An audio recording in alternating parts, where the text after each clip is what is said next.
नमस्कार ओडिया घर स्वाद चैनल को आपण मानक बहुत बहुत स्वागत। आज आम मदरंगा शाग राई प्रस्तुत करवा। यह आपण उभय गरम भात आउ पखाल भात सहित सर्व करी खाई परिबे। आशा करुच्ची आज रेसिपीटी आपण मानक निश्चय पसंद आसीबो। तेबे वीडियो को संपूर्ण देखंतु। आउ जदि आपण को आज रेसिपीटी भल लगे ताहले लाइक शेयर करी चैनल रे नुआ थिले निश्चय सब्सक्राइब करनियंतु। तेबे चलंतु आरंभ करिबा।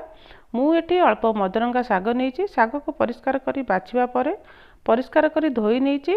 आउ एहाकु एहीपरि छोट छोट करी काटिकी रखी नैची। शागरे ऐड करबा पई आमे प्रथमे बेसर बाटिकी रखी नेबा। बेसर पई मु एठी गोटे बड़ चमच सोरिष, अल्प जीरा, 8-10 कला रसुण आउ छोट खंड अदा नैची। एहाकु अल्प पानी दे एहीपरि ग्राइंड करी नेबा आउ साइड रे रखी नेबा। शाग सहित आमे किछि परिबा ऐड करबा। परिबारे मु एठी गोटे मीडियम साइज रे आलू को एहीपरि चोपा छडाई नै छोट छोट करी काटी नैची। आ गोटे बाइगण को मध्य एहीपरि छोट छोट काटिकी रखी नैची। एठी मु गोटे छोट साइज रे पियाज को एहीपरि चॉप करिकी रखी नैची। एबे आमे नेक्स्ट प्रोसेस को जिबा। गैस ऊपर गोटे पैन गरम करी नेबा। सेतिरे गोटे बड़ चमच सोरिष तेल दे देबा। तेल गरम होई आसिले एहा सहित गोटे सुखिला लंका को एहीपरि 2 खंड करी ऐड करी नेबा। हाफ चमच सोरिष और हाफ चमच जीरा ऐड करी नेबा। एहा सहित काटिकी नैतिबा पियाज को मध्य ऐड करी नेबा।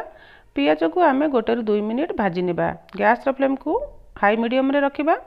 वर्तमान पियाज भाजी हो जाबा परे एहा सहित काटिकी नैतिबा आलू और बाइगण को मध्य ऐड करी नेबा। स्वाद अनुसार लूण ऐड करी नेबा आउ अल्प हळदी गुंड ऐड करी नेबा पाखापाखी हाफ चमच।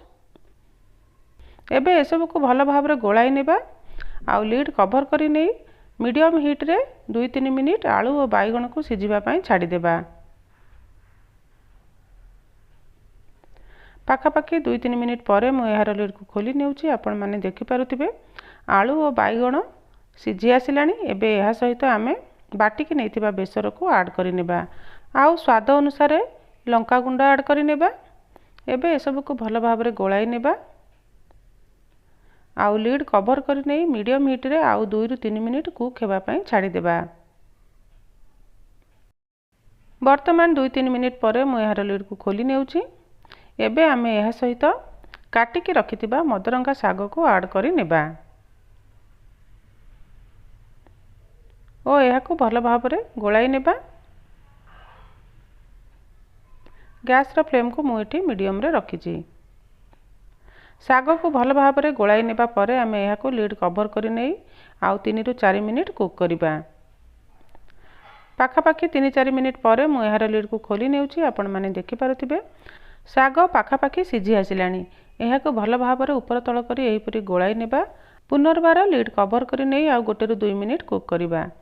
पाखापाखी 2 मिनिट पर मु यार लीड को खोली नेइछि। आपण माने देखि पारुथिबे शाग बढ़िया भाव रे सिझी जाइछि। शाग राई रो कंसिस्टेंसी को मु एहीपरि सुखिला रखिछि।